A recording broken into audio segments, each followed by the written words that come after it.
Vamos a hablar con José Luis Espert.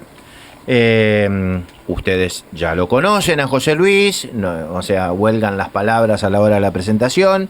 Es un economista, fue candidato a presidente de todos los argentinos y ahora tiene mucha demanda en las consultas que tienen que ver con esta economía en cuarentena, ¿no? ¿Sería así, Santi? Así sería. Más o menos.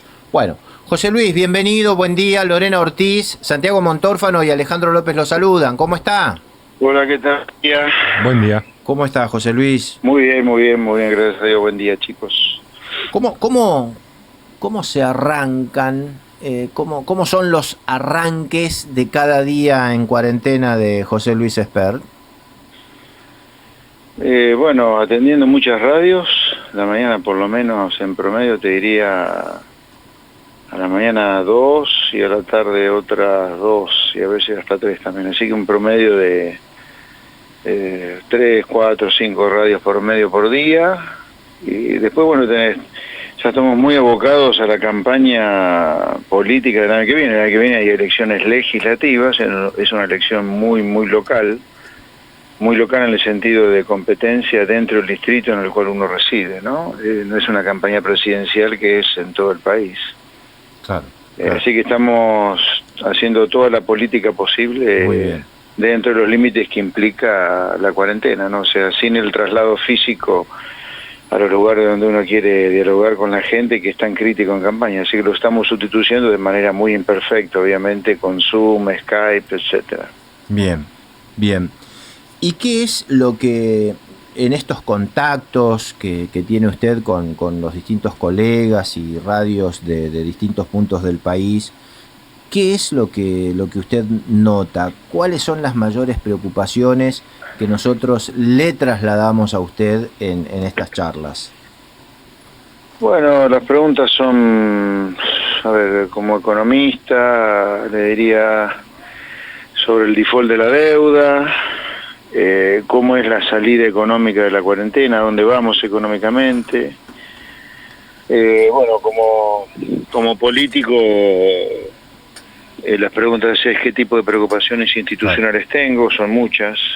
No estamos, por ejemplo, tenemos un país que está funcionando con un presidente que funciona con DNU, no hay Congreso, no hay justicia, más allá de otras cuestiones más estructurales, como por ejemplo que los organismos de control del Estado no están en manos de la oposición y de hecho no funcionan. Así que por ahí pasan las preocupaciones de este día, de tus colegas. ¿Y la tuya cuál sería conmigo la preocupación? ¿Qué sé yo, José Luis? Yo, la verdad que, mira, por ahí lo que ocurre acá, y ya como va orientado hacia la política, ¿no?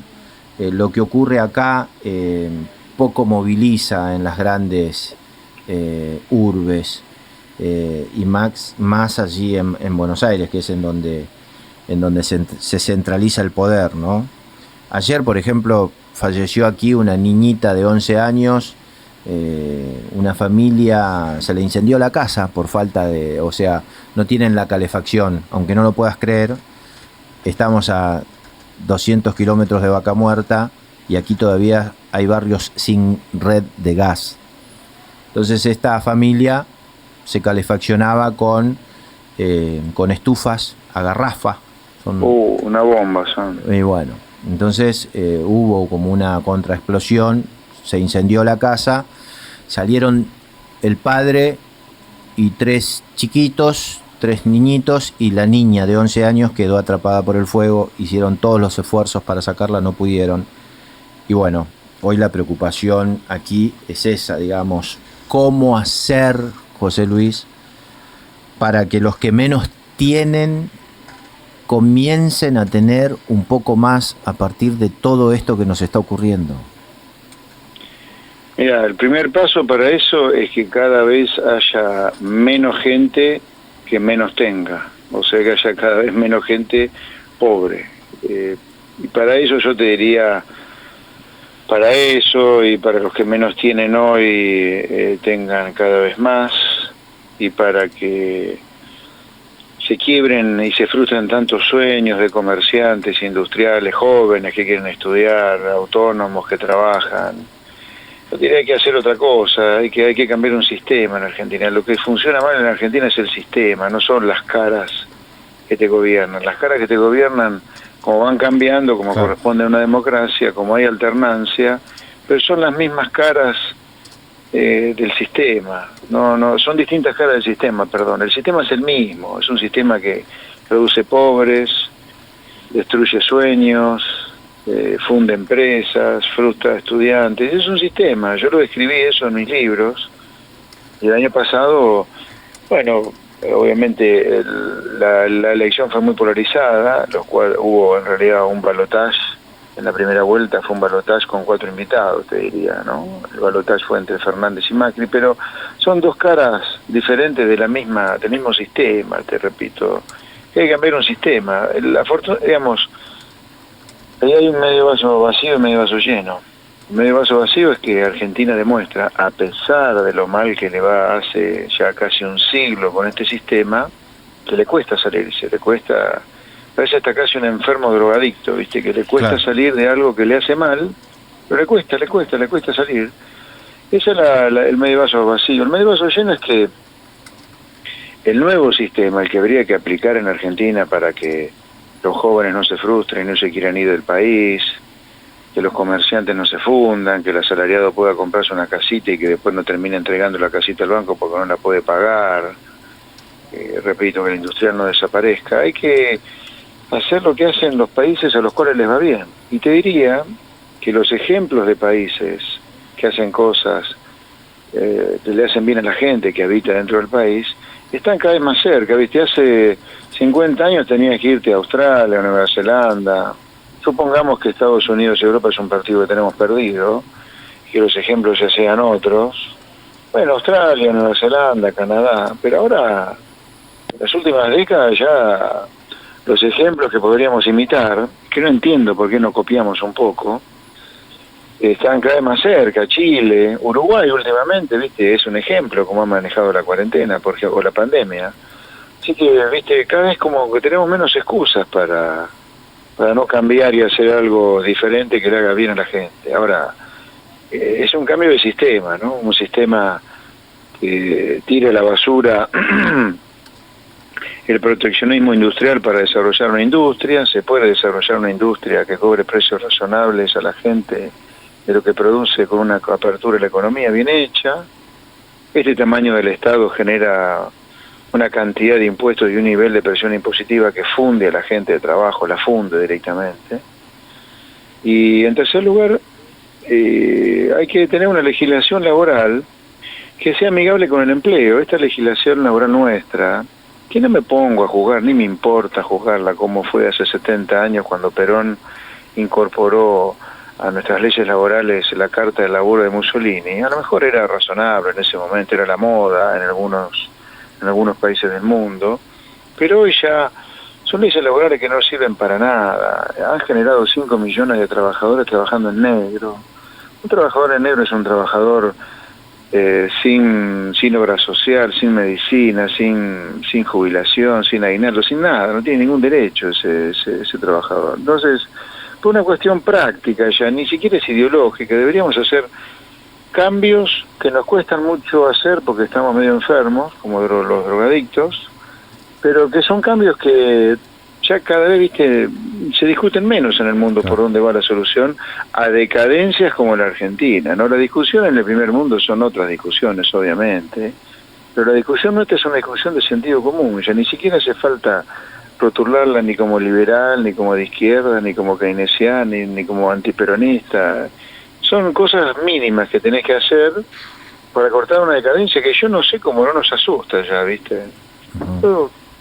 Yo miro la Argentina haciéndome el que soy un extraterrestre, a veces digo, pero ¿cómo no nos damos cuenta de que estamos incurriendo siempre en el mismo error, siempre en lo mismo? Ahora, no sé, veo intentos de, por ejemplo, en esto de repetir errores.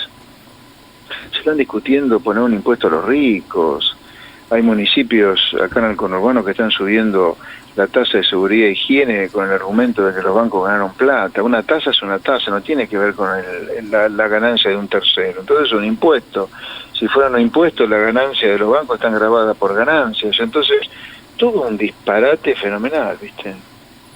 José Luis, ¿qué tal? Buen día, Santiago lo saluda. El presidente habló de Suecia, incluso manifestó cierta admiración por Suecia. Bueno, parece haber en su cabeza cierta tendencia a los modelos de los países nórdicos. ¿Eso es pensable en Argentina con la dirigencia que tenemos? Te repito, sí. Voy a volver sobre lo que te decía, insistir. Lo nuestro, yo no sé si es nórdico, americano, inglés, italiano. Lo que tenés que hacer son estas cosas de sentido común, ¿viste? La idea es hacer un gran salariazo, si vos crees, para la gente de trabajo, que haga que las cosas que compra cuesten menos de lo que cuestan. Acá, como consecuencia de una economía tan cerrada al comercio, todo sale carísimo. Ahora, somos hipócritas porque cada vez que podemos, o cruzamos la cordillera para comprar barato en Chile, sí, o más acá en el noreste, nos cruzamos el charco Uruguay para comprar todo más barato, y los que más tienen viajan en avión cuando se podía viajar en avión a Miami, ¿no? O sea, somos hipócritas, sí, hay que defender la industria nacional, pero la industria nacional produce todo tan caro que cada vez que podemos rajamos acá a comprar barato afuera. De nuevo, este tamaño del Estado, ¿a quién le sirve el tamaño del Estado? Uno que te cobra una montaña de impuestos, sí, y cuando tiene que aparecer para ayudarte en el medio de una pandemia como esta, tiene que emitir dinero porque los impuestos no le alcanzan, o tienen que ponerte nuevos impuestos porque los impuestos que ya tienen no le alcanzan. Entonces, o la legislación laboral ridícula que ha generado sindicalistas mafiosos, chorros, delincuentes, y los trabajadores están ahí galgueando. Entonces, mira, más allá de las etiquetas, te repito, modelo sueco, modelo sueco. ¿Sabes cuánto nos falta a nosotros para ser sueco, para ser noruego? Yo te diría, ¿por qué no pensamos mejor las cosas concretas que hay que hacer en lugar de discutir eslogan que en Argentina son totalmente vacíos? ¿Qué quiere de Suecia, Fernández? ¿El nivel del Estado que tiene en Suecia? Bueno, yo le creo que en Suecia la cantidad de empleados públicos es mínima y además son prácticamente todos doctores ahí. Claro. O sea, no tenés la militancia metida dentro del Estado, que es un verdadero delito contra el contribuyente. Entonces hablemos de todo cuando hablemos de Noruega, ¿no? No de lo que nos conviene nada más. Bien. Allá los políticos no viven como en Argentina, todo en la zona más cara de Capital Federal, Libertador y Salguero, Figueroa Alcorta, claro, con campos, casas. Allá vienen departamentitos de 100 metros cuadrados.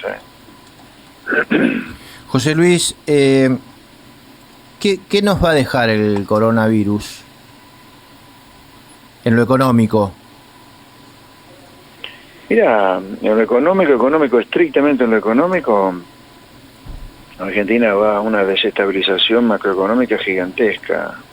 No se nota ahora, no se ve tanto ahora porque estamos todos encerrados, casi todo el mundo encerrado, o por lo menos la mitad del PBI argentino y un 40% de la población sigue encerrada. Capaz que no se nota eso, pero Argentina va a una caída de la actividad económica gigantesca este año. La caída de la economía puede llegar a superar la del 2001-2002. No creo que vayamos a una crisis como el 2001-2002, pero la caída del PBI, la caída de la actividad, no va a andar lejos. De hecho, creo que la puede superar, 11%. Fue la caída del 2001-2002, nosotros podemos estar arriba de eso incluso. Vamos a un déficit fiscal también récord histórico, de más de 10 puntos el producto, que como lo vas a financiar el grueso con emisión monetaria, eso no ahora, pero en el final del año o en la segunda parte del año vamos a empezar a ver una situación crítica en el mercado de cambio, el mercado del dólar, ¿no? Con las reservas, los valores del dólar libre. Y el año que viene vamos a estar con tasas de inflación altísimas, te voy a decir que podemos tener tasa de inflación de hasta 3 dígitos el año que viene, ¿no? Así que Argentina, fruto del desastre que ha hecho el gobierno con la pandemia y la cuarentena, el desastre en el sentido de una extensión inusitada de la cuarentena, sin testeos, para hacer una cuarentena civilizada y con demasiadas condicionalidades que le impuso el gobierno al sector privado para recibir su ayuda. De hecho, entonces la ayuda llegaba a pocos. Acá hay un derrumbe de la economía, están desapareciendo empresas, comercios, actividades de monotributistas, de autónomos, absolutamente olvidados de parte del gobierno y de los gobiernos, ¿no?, provinciales y municipales. Sí, bueno, el gobierno se podrá colgar la cucarda de ser de los países con menos muertos del mundo, pero va a ser de los países donde la economía va a caer como en ningún lugar del mundo. Argentina es de los países donde la economía más está cayendo, lo cual es una cosa absolutamente demencial haber hecho esto, porque la Argentina ya venía mal antes de que asumiera Fernández. Macri dejó la economía destruida. Bueno, Fernández la destruyó más todavía. ¿Por qué? Por no haber hecho test masivos desde el inicio para cuarentenar y confinar solo donde están los contagios. Hoy en Argentina todavía hay provincias donde los pueblos están desconectados entre sí, porque cuando llegas de un pueblo a otro te cuarentenan, o no te dejan entrar, te reciben en la rotonda, no te dejan entrar, entonces tenés que mandar vos como comerciante un flete para que te vengan a buscar del pueblo. Una cosa de loco, un disparate. Bueno, estas cosas que tenemos en los argentinos, ¿viste? Estas excentricidades de querer inventar el círculo cuadrado que nos cuestan decadencia y crisis. Así que la salida de la actividad económica va a ser lenta en una situación financiera muy, muy crítica. José Luis, ya pensando en lo político concretamente, ¿dónde tenemos que parar a este partido libertario, que veo que ya estuvieron trabajando aquí en Neuquén incluso con distintos dirigentes? ¿Dónde lo tenemos que parar en el mapa político? ¿Fuera de lo que fue el macrismo, de lo que es Juntos por el Cambio? ¿Fuera de lo que es, supongo que también, por supuesto, de lo que es el actual oficialismo nacional? Mira, nosotros vamos a seguir trabajando en la campaña que viene con nuestros partidos con los cuales ya trabajamos el año pasado, es decir, la UCD y el Partido Libertario. Bien. ¿Y dónde los paramos a ambos partidos? En lo siguiente, en esto que yo les decía antes, Argentina tiene que hacer 3 o 4 cosas básicas que si no las hace, en algunas décadas va a ser la Villa Miseria más grande del mundo. Ya viven 5 millones de personas en Villa Miseria en Argentina, no es joda, ¿no? No es poco. Así que nosotros vamos a seguir parándonos sobre la necesidad de impulsar estas reformas y vamos a hacer todos los acuerdos con todos los partidos que defiendan estas 3 o 4 cosas básicas. Nosotros somos muy plurales en cuanto a la gente, a los sellos partidarios. Yo creo que hay que armar un frente lo más grande posible, pero somos muy duros, muy firmes, muy cerrados en cuanto a las cosas que hay que hacer. A mí alianzas con cualquiera para derrotar al peronismo o al kirchnerismo, como fueron la Alianza y Cambiemos, no me atraen, pero para nada, porque a mí no me interesa la política en sí mismo, sino que me interesa cambiar el país, cortar con la decadencia. Y para eso hay que hacer algunas cosas esenciales que los radicales o el PRO no las plantearon nunca, ¿viste? En campaña. Nosotros, el año pasado, en el lugar donde todos mienten, en campaña y en los debates, dijimos y pagamos el costo político necesario de decir las cosas que Argentina tiene que hacer para cortar con la decadencia y algún día empezar a prosperar. Todos los que en su columna detrás de ese decálogo de cosas que hay que hacer, encantado de la vida, pero nosotros la columna vertebral nuestra es el Partido Libertario y la UCD. Hoy estamos en conversaciones con López Murphy, que está tratando de rearmar, recrear. Estamos en conversaciones con el Partido Demócrata, con el PAN, con Cintia Houghton a nivel nacional también. Estamos tratando de hacer la construcción más plural posible en personas y sellos partidarios, pero muy poco plural en las cosas que queremos hacer, porque está totalmente demostrado. Yo no entiendo cómo no cambia. Lo increíble de Argentina es que no haya cambiado ya, ¿viste? José Luis, muchísimas gracias siempre. No, por nada. Es chau, muy grato charlar con usted. Adiós, Gracias. que siga bien. José Luis Espert ha pasado por La Primera Mañana.